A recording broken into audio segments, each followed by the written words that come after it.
What's going on, you guys? It is your boy, the American F1 fan, Eric Ringle here, and it is time for the formation lap for the Italian Grand Prix.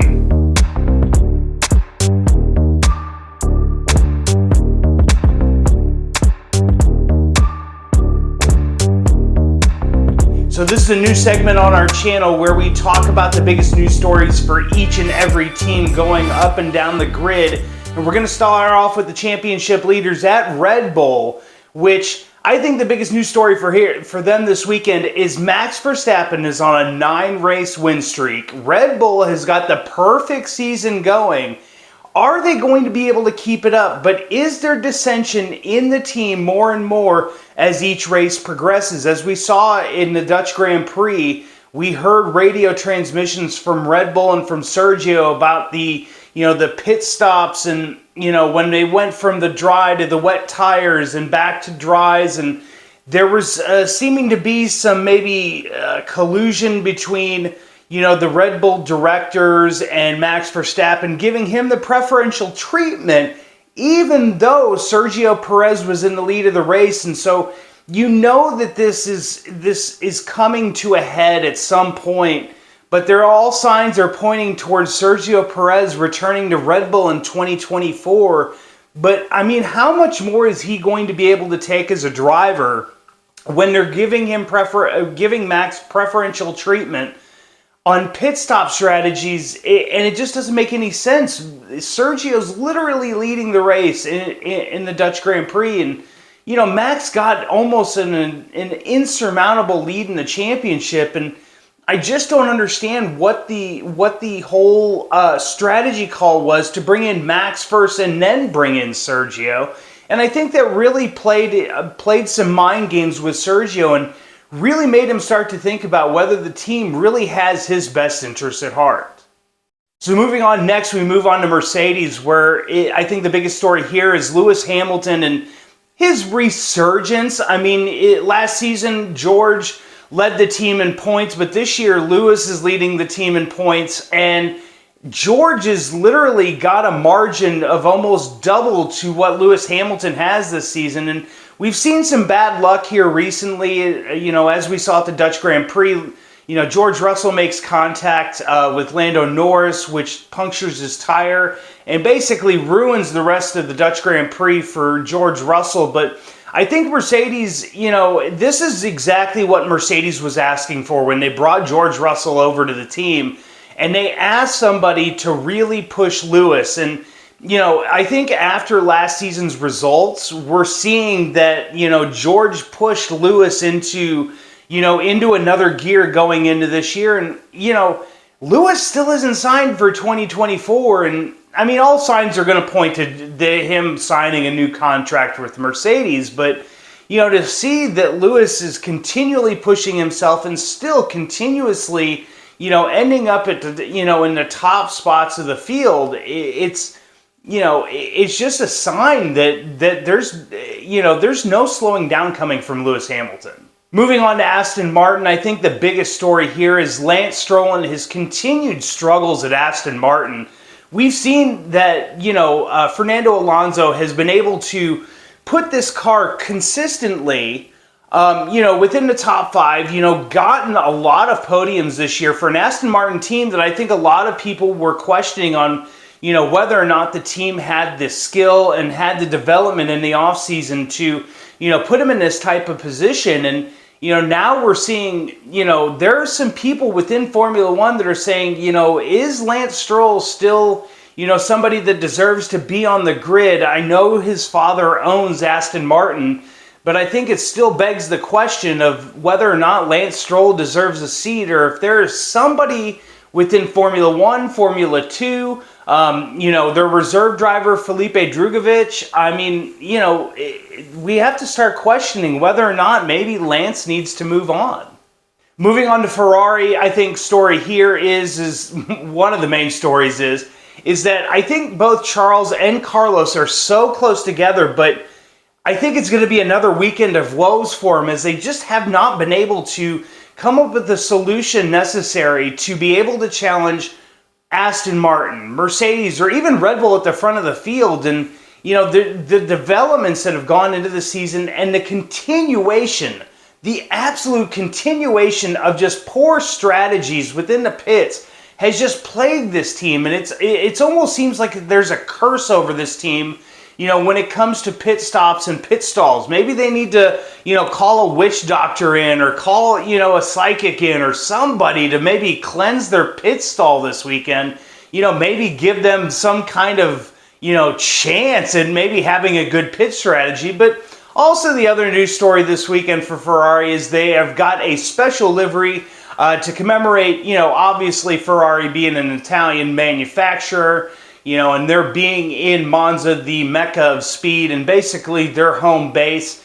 They've got a new livery this weekend, which I thought looked pretty cool. I mean, it's not something I necessarily would have been worrying about if I'm, the Ferrari team. I'm probably more worried about developing the car as best as I can to, really kind of put another foot forward and put myself into that chase for the second and third positions in the Constructors' Championship.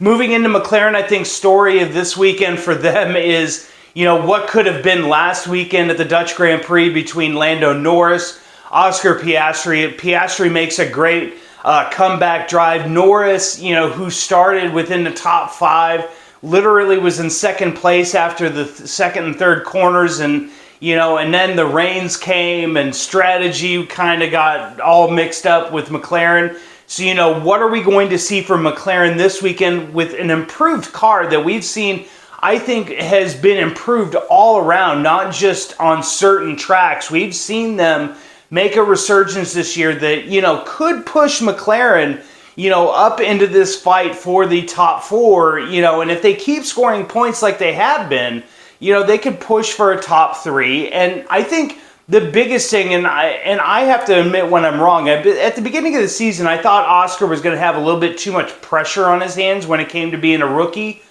Oscar has answered all of my questions as a rookie and has really put the best foot forward and has really helped this McLaren team, propel themselves to a top 5 and potentially more at the end of the season. Moving on to Alpine, I think, after scoring a podium at the Dutch Grand Prix with Pierre Gasly, what is in store for him this weekend? We've seen Alpine where it's been very, circuit-oriented of how their results come, and moving to a track that has a ton of speed and not a lot of downforce, you have to wonder, Alpine's been doing very well on some of the tracks that you need a lot of downforce at. I wonder if we're not going to see kind of that, falling away at Monza, potentially seeing them at the back part of the grid. And then at Williams, you've got the biggest story there being Logan Sargent, who has, it's his rookie season in Formula One, and I kind of want to be the one of those ones that want to give him the benefit of the doubt, and that may seem biased because he's American, but I think it's fair to say that he may need one more season to show whether or not he's truly got the talent to be in Formula One. He is a rookie going into this season. He literally last year made the jump from F3 to F2, and then this year made the jump from F2 to F1. That is a huge jump. If you talk to a lot of F2 drivers, that is a huge jump to make from F2 to F1 in just one season. And we've seen drivers in the past that make that jump that don't necessarily, have the, accolades the following season in Formula One. And so it'll be really interesting to see. I know there's a lot of calls on the Formula One paddock and, from all the pundits saying, maybe you need to get rid of Logan Sargent. But I'm interested to see what Williams is going to do with, Logan going forward, and, what are they going to do with Alex? Because, he's becoming a hot commodity when it comes to the driver silly season that we still have in front of us, as there are a lot of teams that still don't have their driver pairing set. Then moving on to Haas, they've been complaining about race pace for a long time. Dutch Grand Prix was supposed to be the, kind of the first bearings of whether or not the car was, starting to make the right turn, where they brought a major front wing upgrade, major brake duct upgrade. They unfortunately didn't get to see the fruits of their labor, as they had both Kevin Magnussen and Nico Hülkenberg had wrecks within the free practice sessions and qualifying, which really hampered, I think, their running in general. They obviously didn't have the replacement parts to, replace those parts for the qualifying and race, so that really hampered them. So we're going to get a really good feeling, I think, this weekend of what those upgrades are going to do. Haven't heard any news yet as to whether or not Haas is bringing any more upgrades to Monza, but I wouldn't be surprised if that may be particularly the case. Moving on to Alfa Romeo, really there's no news coming out of this camp. Usually, typically at this time of the year, we're starting to hear whether or not, what their driver lineup may be next season. We haven't heard whether Valtteri is signing a new contract. We don't know whether Guan Yu Zhou will be back. Guan Yu Zhou has shown some signs of making a huge step forward this year, whereas Valtteri has kind of made that step back at Alfa Romeo. And at times, it seems like that Guan Yu Zhou has been the lead driver there. And, with Alfa Romeo having Theo Pourchaire just literally waiting in the shadows, it's really interesting to see what this team is going to do going into the 2024 season as far as drivers are concerned, because Theo's leading the Drivers' Championship within F2, and you have to start to wonder, because if Theo wins the championship F2, he can't race there again. So then you have to make a choice at that point, whether or not you bring him up to the F1 team as one of the drivers, or do you send him as a reserve driver again for 2024? Now, also the other story, Alfa Romeo's got their own special livery going into this race in Monza. Really great looking car. I love the green added to this car. It just gives that extra little bit. I mean, Alfa Romeo should be worried more about the development of their car, but again, Ferrari and Alfa Romeo, with this being a home race for them, both liveries looked really, really good. And then finally, AlphaTauri, obviously Liam Lawson now taking over for Daniel Ricciardo. Godspeed to Daniel Ricciardo. Hopefully he recovers quickly and is able to get back to the Formula One car. But Liam Lawson taking over for Daniel Ricciardo in his very first race with literally only about an hour and 15 minutes on track, gets a top 15 finish, finished in 13th at the Dutch Grand Prix. What do we expect from Liam Lawson going into this weekend?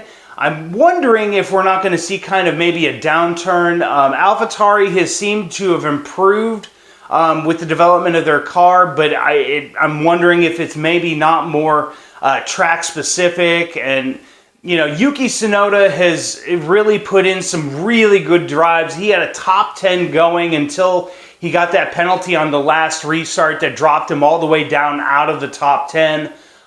So it'll be really interesting to see what AlphaTauri can do this weekend going into the Italian Grand Prix. But guys, let me know in the comment section down below what you guys think of each team so far. What do you guys think the biggest story is going into this F1 weekend at the Italian Grand Prix? You guys, please slap a like on these videos for more daily and weekly Formula One content. I'm going to be starting to put out more and more as the season progresses, as we get to the end of the season. And guys, if you are new to my channel, please hit that subscribe button. It would mean the absolute world.